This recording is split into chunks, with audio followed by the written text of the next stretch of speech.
Teacher होंगे तो teacher class नहीं दे रहे होंगे। जैसा कि कई बार हम लोग न्यूज़ पेपर में पढ़ते हैं। जैसे ही मैं यहाँ इंटर किया, एक जो पॉजिटिविटी है, एक जो पॉजिटिव ऊर्जा है वो मुझे यहाँ दिखाई। और जब मैंने प्रिंसिपल साहब और पूर्व प्रिंसिपल यहाँ पे मौजूद है, उनसे जो बातें हमने की तो उनके अंदर जो एक मैंने एनर्जी देखा, एक जो उल्लास देखा और स्कूल के प्रति जो कमिटमेंट देखा, तो ये तो साबित हो गया कि इस स्कूल का विकास होना चाहिए। और जो बच्चों में जो सभी बच्चे जो सामने रहते हैं और जितना उनके अंदर डिसिप्लिन है और जो स्कूल जिस ढंग से इन्हें एजुकेट कर रही है, मुझे लगता है कि ये बच्चे आगे चल के जिंदगी में बहुत कुछ पाएंगे, बहुत कुछ। हम लोग जब बिहार यूनाइटेड होता था, हम लोग कुछ स्कूल की बातें करते थे, जैसे कि नेतो हाट, आज भी लोग उसकी बात करते हैं। ज़्यादातर बच्चे उनके हर क्षेत्र में आगे हो गए और एक रेफरेंस पॉइंट, एक रेफरेंस डिस्कशन हमेशा होता है। मेरा सौभाग्य है कि मैं इस लंदन में आया और जो मैंने इमेजिन किया था, क्योंकि मैंने इसके बारे में जानकारी दी, इन्होंने बता दिया था मुझे उससे ज़्यादा यहाँ पर देखने को मिला।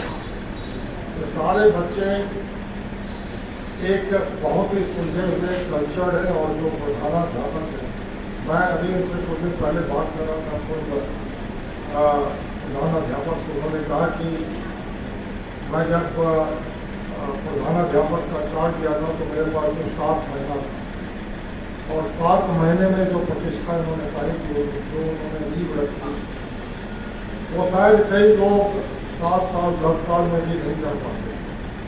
स्कूल का विकास, अगर स्कूल का प्रधान, जिसको कहते हैं लीडर, अगर वो करना चाहे तो वक्त कितना भी कम हो, एक नींव अगर रख दी जाए तो स्कूल का विकास हो जाता है। आजकल हम लोग सुनते हैं कई बड़े शहरों में, बेगूसराय में भी, हमारे कैंपस में भी 3-4 स्कूल है। हमारे ऊपर काफ़ी प्रेशर रहता है कि मुझे BRDAV में ही चाहिए, कैंपस 1 में चाहिए, कैंपस 2 में नहीं चाहिए, केंद्रीय विद्यालय में करवा दीजिए। दुनिया भर का हमारे पास अप्रोच आता है और जबकि स्कूल की संख्या, स्कूल का क्लास एक सीमित होता है, उसमें स्ट्रेंथ के हिसाब से ही बच्चे पढ़ सकते हैं। बट इतने रिकमेंडेशंस आते हैं तो मैं उनसे कहता हूँ कि भाई बेगूसराय में काफ़ी अच्छे अच्छे स्कूल हैं, आप वहाँ क्यों नहीं अपने बच्चों को देखें।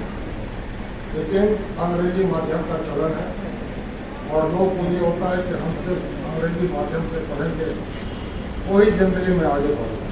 मैं आपको बताना चाहता हूँ कि ऐसा कुछ है नहीं।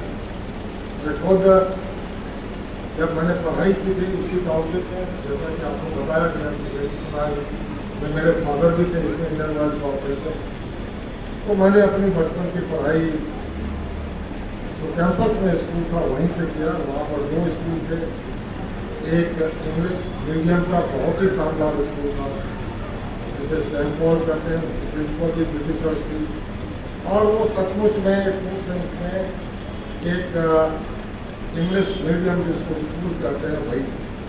और दूसरी तरफ हम लोग थे जो हिंदी मीडियम में। हम लोग कोशिश करते थे कि सेंट पॉल के स्टूडेंट से थोड़ा दूरी बनाए रखें, क्योंकि हर वक्त में बचपन में होता है कि जहाँ भी मिलो बस अंग्रेजी में बात करना, अंग्रेजी में बातें करना, तो शुरू में हिंदी मीडियम के बच्चे ये सब नहीं कर पाते। वही कुछ हम लोग के साथ भी हो रहा है। लेकिन जब रिजल्ट की बारी आती थी, सेंट पॉल के हमारे हैं यहाँ पर बैठे हुए, मैं ये दावे के साथ कह सकता हूँ कि सेंट पॉल स्कूल के मुकाबले में हमारे हिंदी स्कूल का परफॉर्मेंस हमेशा से अव्वल है, चाहे वो बोर्ड की परीक्षा हो या कहीं भी। इसीलिए माध्यम क्या है ये कोई जरूरी नहीं। आप जो बेसिक एजुकेशन रिक्वायर करते हैं, इसके बाद जब आप हायर स्टडीज़ में जाते हैं तो स्वतः आप सारी चीज़ें सीख सकते हैं। लेटर हार्ट भी आपको जानकारी होनी चाहिए कि वो पूर्णतया हिंदी मीडियम से, उसमें सारे लोग हिंदी मीडियम से पढ़ते थे। लेकिन जब मैं चूँकि उसके बाद पटना साइंस कॉलेज गया तो ज़्यादातर नेता हाकिम वहाँ थे जो टॉप 10 में होते थे। लेकिन मुझे 3-4 मंथ्स में जो ग्रास्पिंग होती थी या सभी बच्चों की जो हिंदी मीडियम से आते थे वो अंग्रेजी माध्यम के स्कूल से अगर उनका बेसिक नॉलेज देखा था उनसे कई अच्छे निकलते और ज़्यादातर सक्सेस रेट भी रहा। अब माध्यम क्या हो गया कि हर जगह हर पूरे हिंदुस्तान में सिर्फ एक ही परिभाषा हो गई कि हमें अंग्रेजी ही चाहिए, इंग्लिश बोलना बचपन से आना चाहिए और वही चाहिए, उसमें कोई बुराई नहीं है। लेकिन जहाँ पर आप सभी बच्चे पढ़ रहे हैं, मैं आपको बता दूं कि मैं भी आपकी तरह यहीं पर एक छोटा सा स्कूल है, वो है ज्ञान भारती स्कूल अयोध्या कोचिस विद्यालय है, जो हम लोग मौसिक से थे। हमारे पास 2-3 ऑप्शन था, एक तो डीबी स्कूल था, एक कॉलेजिएट स्कूल था और 1-2 और स्कूल थे, ज़्यादा ऑप्शन था। उसमें कई स्कूलों में एक धारणा होती थी कि भाई वहाँ पे मतलब एक जो फीलिंग्स था बेगूसराय के प्रति जो शुरू से ही रहा था। बेगूसराय के जमाने में लोग बेगूसराय के नाम से ही डर जाते थे। अभी ये बता रहे थे कि मोहनपुर के बारे में कुछ ऐसे ही बातें तो हम लोगों ने सेलेक्ट किया। वो प्राइवेट स्कूल था, उसका हमने अयोध्या, उसे रिकॉग्निशन भी नहीं मिला,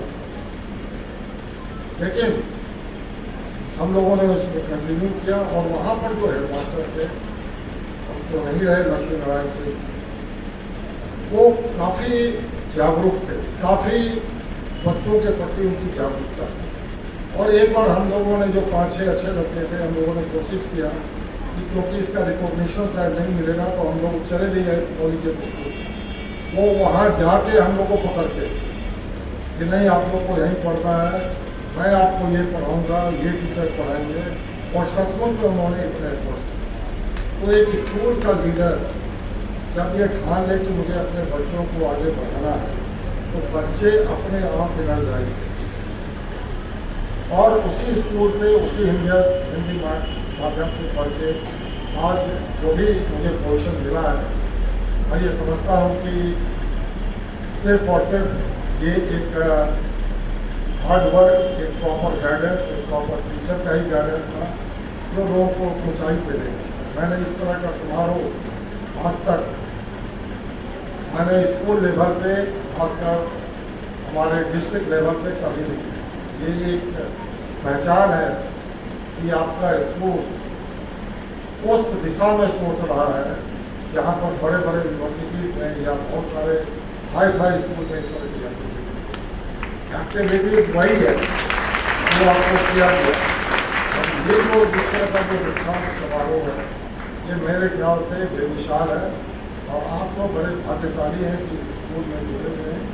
मैं समझता हूँ कि ये गांव वाले बड़े भाग की जो योगदान है, जो ये बार बार बता रहे हैं, मैं उनको भी तहे दिल से शुक्रिया करता हूँ कि आपने स्कूल को अपनाया, उसके डेवलपमेंट के लिए लगातार कार्य कर रहे हैं। ये कहते हैं कि अभी उन्होंने स्पीच में कहा कि कुछ लोगों का नाम मैं शायद ना भी ले पाऊँ।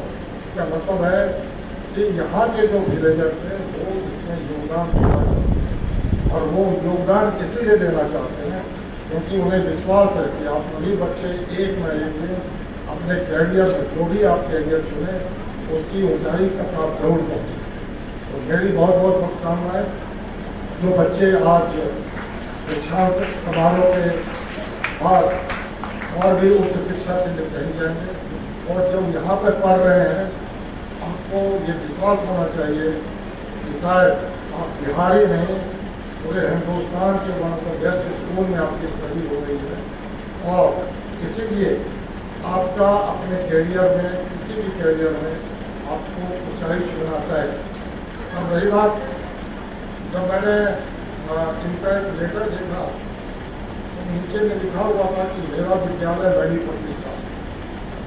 ये जो सेंटेंस है ये अपने आप में दर्शाता है कि आप कितने जागरूक हैं। हम लोग इंडियन वर्ल्ड में अपना ये कुछ लिखते हैं, बरौनी रिफाइनरी हरित क्रांति की ओर कॉलोनी रिफाइनरी को हर के रिफाइनरीज करते हैं लोगों, वो हम लोग भी करते हैं, हम लोग भी। इस विद्यालय ने ये चीज़ को अडॉप्ट किया और इसके ऊपर लगातार हमेशा। अब रही बात क्योंकि मैं इंडियन ऑयल परिवार से हूँ तो कुछ जानकारी आपको दे दूँ कि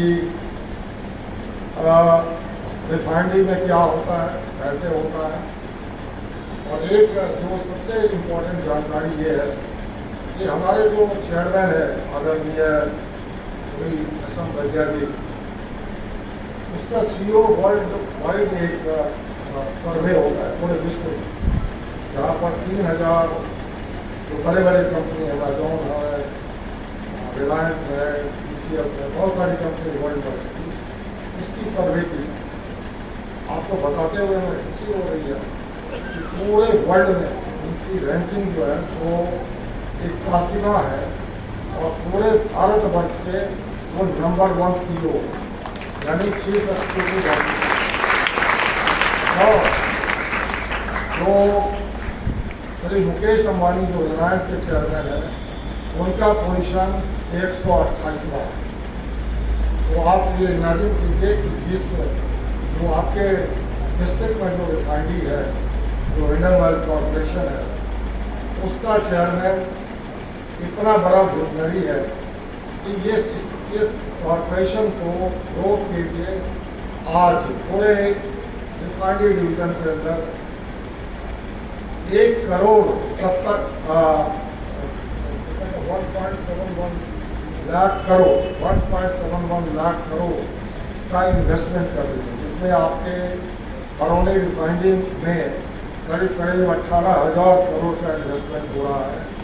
और इसका एक्सपेंशन हमारी कैपेसिटी 6 मिलियन की है, रिफाइनरी की कैपेसिटी 6 मिलियन की मानी जाती है, यानी कि जो कच्चा तेल या क्रूड को हम प्रोसेस करते हैं वो हम 6 मिलियन तक कर सकते हैं सालाना, ईयर पूरे साल। इसको इसकी कैपेसिटी को बढ़ा के 9 मिलियन कर दिया जा रहा है। और जितनी बड़ी रिफाइनरी अभी है उससे बड़ा सेटअप बरौनी रिफाइनरी के अंदर आ रहा है। और जिसमें एक अलग सी बात है जो यहाँ के क्षेत्र के लोगों का बहुत डिमांड होता था कि एक पेट्रोकेमिकल्स आना चाहिए, तो इस परियोजना में पेट्रोकेमिकल्स का भी विस्तार हो रहा है।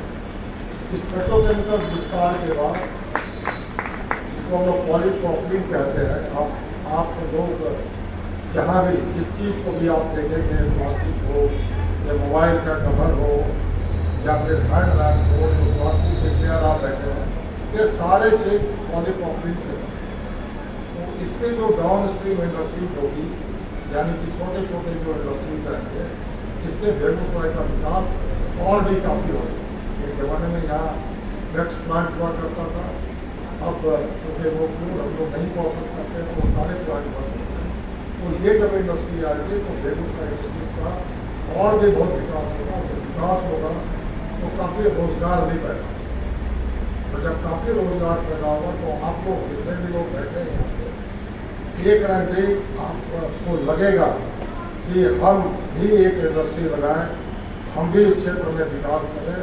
और जैसे गुजरात में इंडस्ट्रियलाइजेशन का विकास है, वैसे ही बेगूसराय एक बहुत ही बड़ा इंडस्ट्री है। पिछले साल मुझे बताते हुए काफ़ी खुशी है कि 22-23 का जो हमारा परफॉर्मेंस है बरौनी रिफाइनरी के इतिहास का सर्वश्रेष्ठ प्रदर्शन था।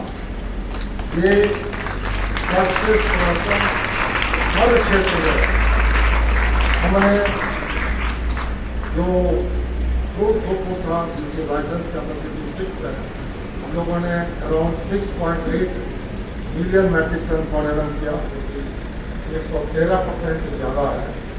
सबसे ज़्यादा हम लोगों ने पेट्रोल बनाया, डीजल बनाया। पिछले साल हम लोगों ने हवाई ईंधन, जो पहली बार बरौनी रिफाइनरी में है, तो पहली बार हम लोगों ने हवाई ईंधन का भी, जिसे ATF कहते हैं, एविएशन टर्बाइन, इसको भी बनाना चालू कर दिया है, जो पूरे बिहार में, झारखंड में इसकी आपूर्ति बरौनी रिफाइनरी से। दूसरा, हम लोग जो बिटुमिन, जो आप इसको आम भाषा में अल्कतरा कहते हैं, इसका भी प्रोडक्शन सर्वाधिक हम लोगों ने किया। और एक आप लोग अक्सर सुनते रहते हैं कि फ्यूचर में पेट्रोल इथेनॉल ब्लेंडेड एमएस होना चाहिए, EBMS होना चाहिए, यानी पेट्रोल में इथेनॉल डालते हैं।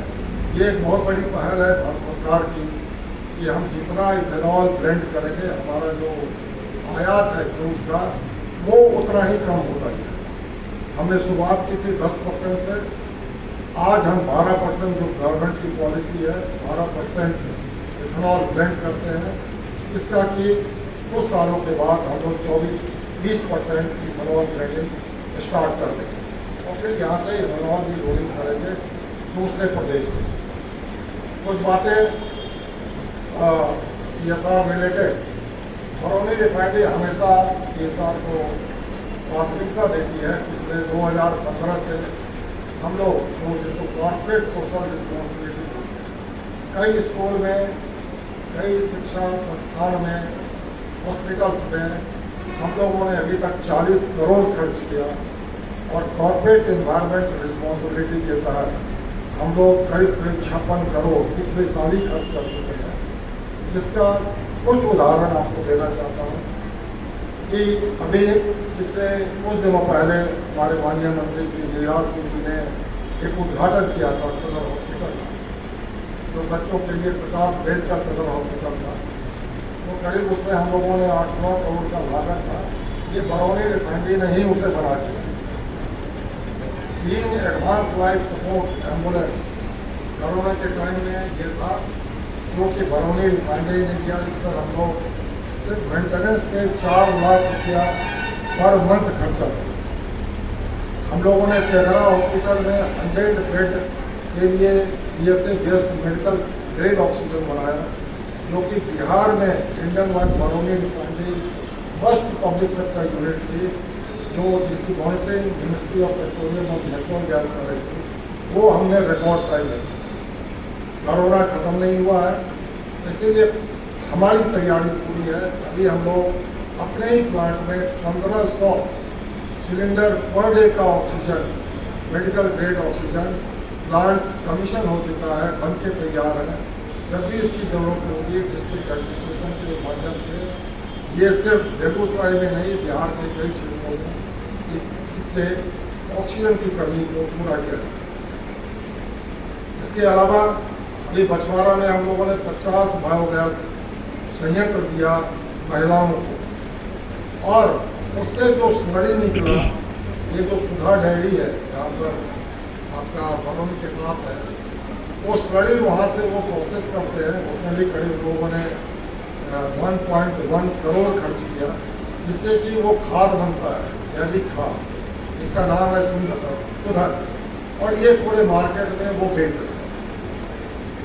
दीदी की रसोई एक बहुत ही आप लोगों ने सुना होगा जीविका।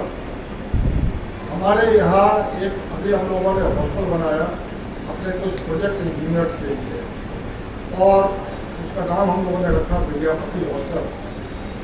करीब 130-40 हमारे नए यंग इंजीनियर्स आए, और जो उसकी मेस फैसिलिटी है वो हम लोगों ने जीविका को दिया, यानी दीदी के रसोई। और ये एक ऐसी संस्था है जहाँ पर यहाँ के पूर्व जो DM थे राहुल कुमार, वो अभी 2 दिन पहले हमारे काउंसिल में आए थे उसको देखने के लिए। ये एक ऐसी संस्था है कि जिसका बेनिफिट सीधा जो गरीब महिलाएं हैं उनको सीधा चला जाए, और ये पहल हमने किया। अभी और उसके एक्सपेंड किया। सिमरिया विलेज में चूँकि ये दिनकर की जन्मभूमि है, वो हम लोग गए थे सिमरिया में उनके नागरिक आवास पे। हमें तकलीफ हुआ था, किसी के कहने से नहीं गए थे, हम सभी गए थे कि इतने महान कवि जिनके गांव का विकास और भी होना चाहिए, मुझे लगा कि वो उतना नहीं है। तो उनके आवास स्थान पे हम लोगों ने उनका फुल आदमकद स्टैचू लगवाया, उनके घर को रेनोवेट करवाया। उनके घर पे जाने के लिए एक अप्रोच जो है वो बनने वाला है। इसके अलावा सभागृह है विक्टर जी का, जो कि IOC ने ही बनाया था, उसे फर्दर हम लोगों ने रेनोवेट किया। अभी एक हम लोगों का ग्रीन बेल्ट बना रहे हैं। अगर आप उतरेंगे जो स्वागत यानी कि जुबली ढाबा है, वहाँ से हर हर महादेव चौक तक करीब 1.5 किलोमीटर का एक ग्रीन बेल्ट है, जिसमें एक पार्क की व्यवस्था है, वॉकिंग ट्रैक है, स्पीड लगेंगे, लाइट्स की व्यवस्था होगी। तो यहाँ से हर हर महादेव चौक तक है। तो जुबली से हमारे जो गेट है, काउंसिल का गेट, वहाँ तक लगभग वो 80% तैयार हो गया है। 1-2 महीने में वो भी बिल्कुल तैयार हो जाएगा। उस पर भी हम लोगों ने 4 करोड़ खर्च, बहुत सारी चीज़ें हम लोगों ने डिस्ट्रिक्ट एडमिनिस्ट्रेशन को हॉस्पिटल्स के लिए 25 AC दिया। ऐसे कई सारी चीज़ें हैं जो हम लोग करते रहते हैं। अभी कुछ दिन के बाद अभी आप लोगों ने सुना होगा कि सिमरिया में 300 घर लोगों के घर जो है जल गए। हमने डीएम से बात किया कि IOCD में मदद करना चाहिए और परसों सोमवार को हम लोगों ने प्रोग्राम किया कि जो भी जरूरत की चीज़ें हैं हम IOC कॉलोनी नुमाइंदगी के तहत उन्हें बांटेंगे, उन्हें डिस्ट्रीब्यूट करेंगे। ऐसे कई योजनाएँ हैं, कई रिक्वेस्ट हमारे पास आए हुए हैं स्कूल के फैसिलिटीज़ को अपग्रेड कर दें। मुझे लगता है कि कम से कम 100 से ऊपर एप्लीकेशन है और इसको मैं नेक्स्ट वीक में पूरा रिव्यू कर रहा हूँ। मेरी कोशिश तो ये होगी कि सारे स्कूल को हम कवर करें, क्योंकि हमारे पास जो फंड होगा CSR या CR का, जो जिसमें मैं वहाँ से घोषणा भी करना चाहता हूँ कि उसमें मैं आपके स्कूल को भी इंक्लूड करूँगा। ऐसे तो आपका जरूर रिक्वेस्ट है, आप इसे इंक्लूड करके हमें जल्दी से जल्दी दे दीजिए। आपने UPS मुझे दिखाया तो मैंने कहा कि मैं तुरंत दे दूँगा उसे। कुछ समय लगता है प्रोक्योरमेंट के लिए। इसके अलावा आपकी जो भी अगर कुछ ज़रूरतें हैं तो आप मुझे फॉरवर्ड कीजिए, ताकि बरौनी रिफाइनरी प्रबंध इस तरह के स्कूल में हम भी योगदान कर सकें और हमें भी काफ़ी अच्छा लगे इस स्कूल का मिलता है। लेकिन हम लोग सिर्फ आपका ही नहीं, कई स्कूल के बारे में हमारी प्लानिंग है। इसको हम एक वर्कआउट करेंगे, एक सर्कुलाइज कॉन्ट्रैक्ट इम्प्लीमेंट करेंगे, ताकि कई स्कूलों में क्या होता है, सारे गवर्नमेंट के स्कूल हैं, कई स्कूल में क्या होता है कि कहीं पर बिल्डिंग की जरूरत होती है, कहीं पर टॉयलेट्स की जरूरत होती है, कहीं पर बच्चों के लिए प्रॉपर टॉयलेट्स नहीं होता है। तो हमारा फोकस इन सारी चीज़ों पे है और इसको जहाँ भी हो सकता है हम इसे जरूर करेंगे। एक और चीज़ बताना चाहता हूँ कि अभी ये जो गांधी स्टेडियम है जो आपके बेगूसराय में है, ये बरौनी रिफाइनरी नहीं बनाया था। कई दिनों से चल रहा था कि भाई इसकी स्थिति उतनी अच्छी नहीं है। तो इस पर भी माननीय मंत्री गिरिराज सिंह जी का था कि आप इस पर अगर हो सकते हैं तो कीजिए। हम लोगों ने इस पर विचार किया और लगभग 2.5 करोड़ से के लागत में इसका जो है हम लोग जीर्णोद्धार करने जा रहे हैं। इसका टेंडर क्लोज हो चुका है और मुझे उम्मीद है कि शायद 2 महीने के अंदर हम इससे अवार्ड कर सकें, ताकि ये जो स्टेडियम है जहाँ पर बेगूसराय कई लोग उसमें कई तरह का इवेंट्स करते हैं, हम उन्हें भी यूज कर सकते हैं। लेकिन हमारी जो प्राथमिकता है वो हमारे चेयरमैन का भी है। 2 चीज़ वो हमेशा बोलते हैं, स्कूल और हॉस्पिटल, कि इसको प्राथमिकता देना। हम अपने कैंपस में इसकी प्रायोरिटी अपनी तेजी से कर रहे हैं, हमने उसे प्राथमिकता दी है। और जो हमारे आसपास के जो जितने भी स्कूल है या जो कुछ प्राथमिक सेंटर है, वहाँ भी हमारा ध्यान केंद्रित है कि जो भी मूलभूत सुविधाएँ वो हम दे सकें और वो हम करें। तो मैं बहुत बहुत बधाई देता हूँ इस पूरे स्कूल प्रबंधन को और शुक्रिया अदा करता हूँ कि आपने मुझे बुलाया ताकि मैं इस स्कूल को देख सकूँ, छोटे छोटे बच्चों से हमारी मुलाकात हो सके, साक्षात कर सकूँ और साथ ही साथ यहाँ पर हमारे जितने भी गणमान्य व्यक्ति बैठे हैं, सामने में बैठे हैं, मैं सभी को बहुत बहुत नमन करता हूँ कि आपने प्रबंधन को ये मौका दिया कि हम लोग यहाँ आए और आपके लिए शांत समारोह का एक हिस्सा बने। धन्यवाद। जय हिंद, जय हिंद।